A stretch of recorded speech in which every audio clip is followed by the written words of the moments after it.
Bismillah,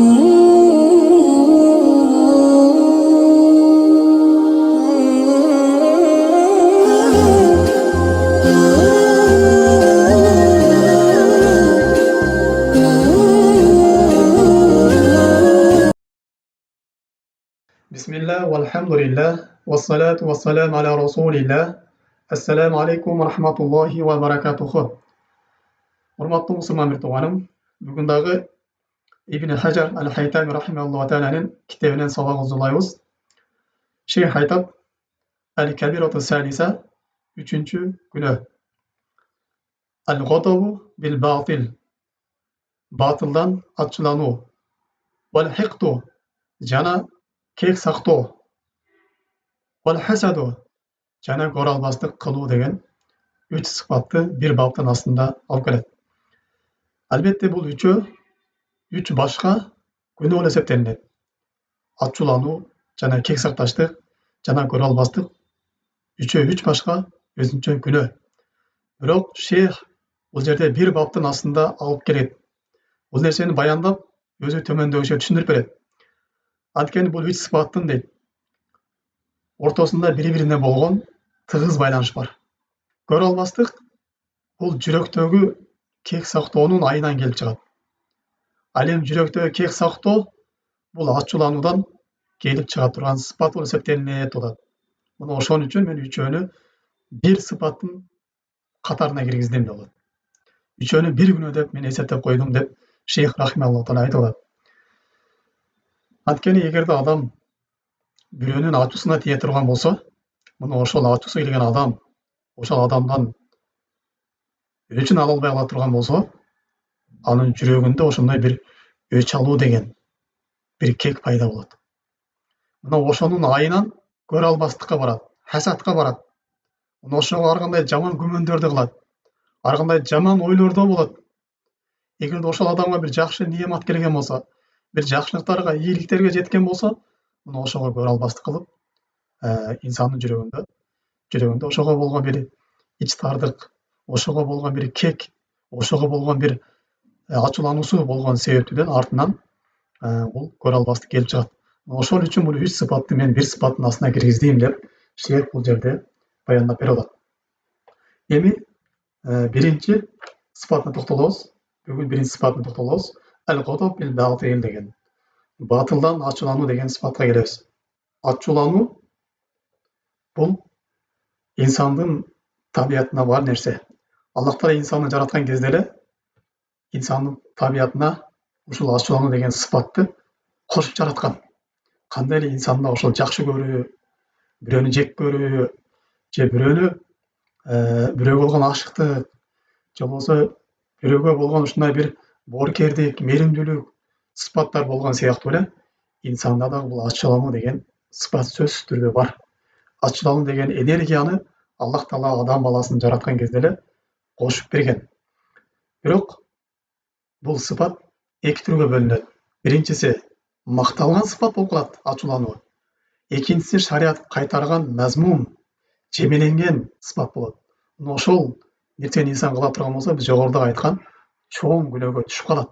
Шарият мына ошодон кайтарган. Эми шарият мактаган сыпатка келе турган болсок, бул эгерде ачууланган кезде өзүнүн акылын жоготпой турган болсо, өзүнүн ошондой бир колго ала турган даражада боло турган болсо, шариаттын негизинен чыкпай турган болсо ачууланган кезде, мына бул шариятта макталган сыпат.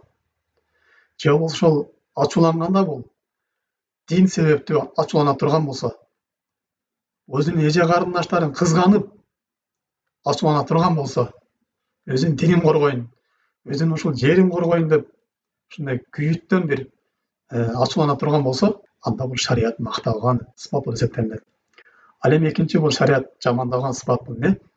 Шарияттан чыгып кете турган болсо, ошол батылга бир ачуулана турган болсо, анда муну шарият кайтарган. Же ачууланган кезде өзүнүн акылын жоготуп жибере турган болсо, өзүн контролдон чыгарып, ошол тили менен дагы, денеси менен дагы, жүрөгү менен дагы ошондой бирөөлөргө бир зыян берип коюу коркунучу боло турган болсо, мына ушуну шарият кайтарган сыпат болуп эсептелинет. Биз айтып өттүк, бул ачуулануу инсанның жүрегіндегі бір сыпат, жүрегіндегі бір энергия деп қойсақ болады. Бұл ачулану қачан пайда болады дегенде инсанда. Егерде біреу ошол инсанға зиян бере тұрған болса, ошол ачуланып инсанның жүрегінде ошол адамдан өч алам деген сезімде, ушундай жүрегінде бір ушундай энергия пайда болады.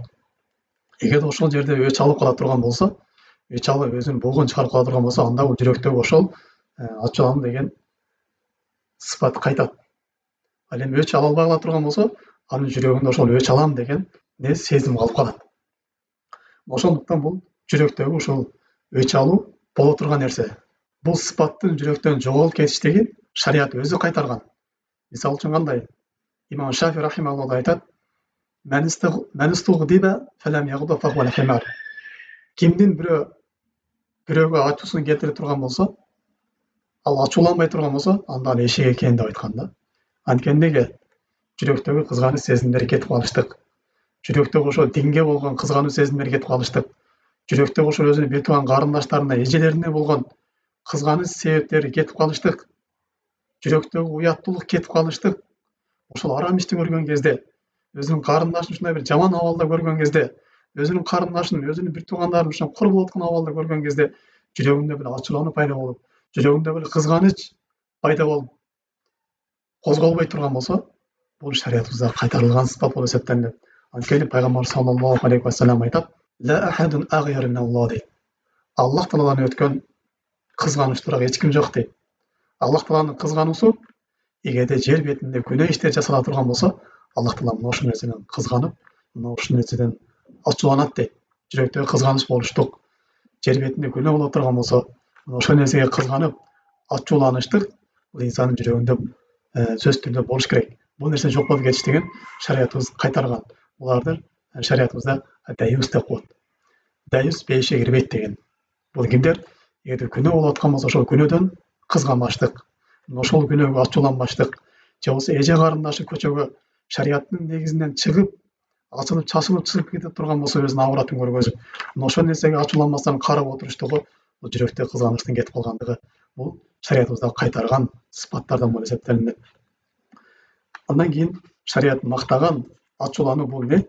Жогоруда айтып өткөндөй эле, эгерде шарият өкүмдөрү аткарылбай жаткан болсо, же болбосо бирөө шариятка каршы иш кылып жаткан болсо, мына ошол учурда ачууланыштык бул шариятыбызда макталган сыпат болуп эсептелинет. Пайгамбар саллаллаху алейхи вассалам бул нерседе бизге көп үлгүлөр көргөзүп берет. Пайгамбар саллаллаху алейхи вассалам ошол бир киши келет. Я Расулаллах, мен паланча себептүү дейт, мешитке барбай калдым дейт да. Паланча себептен мешиттен кечигип бара турган болдум дейт. Анткени ал намазда кырааттагы узун кылып жиберет дейт да. Ал эми болсо менин эртең менен иштерим бар. Мен ал нерсеге чыдап тура албаймын дегенде Пайгамбар салам өтө катуу ачууланып хутба кылат. Я юханнас, инна минкум мунафирина, файюкум амман-нас фалюджис. Адамдар, силердин араңарда кыраатты узун кылып, адамдарды намаздан качыра тургандар бар экен дейт. Эгерде силердин билүүңөр адамдарга имам болуп намаз окуй турган болсо, анда ал кыраатын кыска кылып окусун дейт. Анткени анын аркасынан карылар, же жаш балдар, же муктаждыгы барлар, же оорулуу адамдар ага уюп калат деп. Ошон үчүн окуй турган болсо кыска кылып, адамдарга жеңил желпи окуп берсин деп Пайгамбар саллаллаху алейхи вассалам ушундай ачууланат. Дагы Пайгамбар саллаллаху алейхи вассалам ачууланган бир көрүнүштөрүнөн Айша энебиз айтат, Пайгамбар саллаллаху алейхи вассалам сапардан келип калган кезде, мен үйгө бир ошол ситара дейт, бир парда тартып койдум дейт да. Ошол пардада тамасил дейт, ошол жерде сүрөттөр бар эле дейт. Ошол сүрөттөрдү көргөн кезде Пайгамбар саллаллаху алейхи вассалам аябай беттери кызарып, не болуп кетти дейт, ачууланып кетти болот да. Анан мындай дейт: Ашаддун нас азабан инналлахи яумал кыямah аллазина юдохуна би халқиллахи. Кыямат күнүндө Аллах Тааланын азабына эң катуу душар болуучулар, булар Аллах Тааланын сыпатын өзүнө окшоткондор болот. Мындай айтканда сүрөт тарткандар. Ким ошол сүрөт тарткан болсо, Аллах Тааланын жаратуучу деген сыпатын өзүнө окшотуптур. Булар эртең кыямат күнүндө катуу бир азапка душар болот деп Пайгамбар саллаллаху алейхи вассалам жанагы сүрөттү көргөн кезде ушундай айтуусу келди деп. Ошол сыяктуу эле, эгерде инсан бир күнөө ишти көрө турган болсо, буга ачуулана турган болсо, бунун жүрөгүндөгү имандын күчтүүлүгүнө далалат кылат. Бирок күнөө ишти көрүп, бирөөнүн арак ичип атканын, бирөөнүн сигарет чегип атканын, бирөөнүн ошол көчөдө чачылып жүргөнүн көрүп алып туруп, дагы бирөөнүн бир жерде мындай фахша иштерди жасап атканын көрүп туруп ачууланбай турган болсо, анын жүрөгүндөгү имандын алсыздыгынын белгиси. Шарият ушул ачууланбагандыгы үчүн буну жемелейт. Ачууланбагандыгы үчүн ошол жерде күнөөкөр болот. Албетте бул нерсе бүгүн биздин жашообузда көбүбүз деле бул нерсе кездешип, аралашып кеткен. Бидеят иш көрөбүз, кандай иш көрөбүз, биз ал нерседен таасирленбей калганбыз. Эгер арам иш көрө турган болсок, жок дегенде көзүбүздү сактабай калганбыз. Ошол жерден көздү салып өтүштүк, ошол жерге барып отуруштук, арак ичкен жерге барып отуруштук. Же фахша иштер болгон жерге барыштык, аларды көрүштүк, аларга кошулуштук. Бул шариятыбызда чоң күнөө болуп эсептелинет. Ошол жерге барып сиз ошол ишти жасабай турган болсоңуз, бирок ошол ишке ачууланбай, ыраазы болуп отура турган болсоңуз, сиз мына ошол ишти жасагандай эле күнөө ала бересиз. Бул нерседен этият болуш керек. Демек, урматтуу мусулман бир тууганым, бул ачуулануу экиге бөлүнөт экен. Биринчиси шарият мактаган, экинчиси шарият кайтарган ачуулануу. Шарият кайтарган ачуулануу кайсыл дегенде, бул ошол болор болбос нерсеге ачуулана бериштик. Жана ачууланган кезде өзүнүн акыл эсин жоготуп, оозунан ар кандай сөздөр чыгып кетиштиги. Же болбосо өзүнүн денеси менен ошодон өч алам деп, ар кандай жаман иштерди кылып жибериштиги, бул ошол шарият кайтарган ачуулануу болуп эсептелинет. Же болбосо жүрөгүндөгү бир ачуулануунун айынан жүрөгүндө бир ошол адам болгон көрө албастык, ал адамга болгон бир кексактоо калып кете турган болсо, бул шарият кайтарган ачуулануу болуп эсептелинет экен. Албетте бул баарыбызга эле белгилүү. Адам ачууланган кезде өзүнүн контролун жоготот. Ошо ачууланып тили менен ошол аялына талак берип коюшу мүмкүн. Ачууланып ошол бир тууганын бир катуураак капа кылып коюшу мүмкүн. Албетте инсан ачууланган өзүнүн акылын жоготкон кезде ошол жүрөктөгү жаман бир каткан сырлар чыга баштайт. Ошол ачууланган кезде инсан бирөөнү каптуураак уруп коюшу мүмкүн. Жада калса ошону өлтүрүп койгонго чейин барышы мүмкүн. Бул нерсе жашообузда аябай көп кездешкен окуялар бар. Мисалы үчүн бир окуя айта турган болсом, ушундай болгон экен. Бир кишинин баласы машинасын атасын айтпай уурдап чыгып кетет. Ошондой кечинде келген кезде машинасынын бир жерин уруп алган болот да. Ошону атасы ачуусу келип, ушундай жарандай күлүштү алып туруп, баласынын башына ыргыткан кезде, ошол баласынын башына тийип, башы жарылып, кийин ошонун айынан бала майып болуп калат. Мына ошону көргөн кезде атасы аябай бир кайга-капага түшөт экен, ошону бекер кылган экенм депчи. Ошого пайгамбар саллаллаху алейхи ва саллям ал-кодобу надамун деп бекер айткан эмес. Ачуулануу бул өкүнүч деп айткан да. Ачуулануу сөзсүз түрдө өкүнүчтү алып келет деген. Бул ошо биз айткан жогорудагы шарият кайтарган ачуулануу турган болсо, ушундай бир зыян берип койгон даражага бара турган ачуулануу турган болсо, мына ушундай болуп эсептелинет. Андан кийин экинчи макталган экен, макталган ошо шариятыбыз буйруган, эгер диндин өкүмдөрү аткарылбай жаткан болсо, бир жерде арам иштер жасалып аткан болсо, ошол нерсеге ачууланыш керек болуп эсептелинет. Эми инсан ачуусу келген кезде эмне кылышы керек дегенде, сөзсүз түрдө бул дагы биз айттык, инсандын табиятына бар нерсе кээде инсан үчүн ачууланып калтырып коюшу мүмкүн. Ошол ачуусу келген кезде шарият мунундагы эмне кылыш керек экендиги тууралуу жолдорун көргөзгөн. Биринчи эле ачуусу келген кезде пайгамбар саллаллаху алейхи ва саллям ускут деген да, унчукпай кой деген. Экинчиси аузу биллахи минаш шайтанир ражим айтыш керек.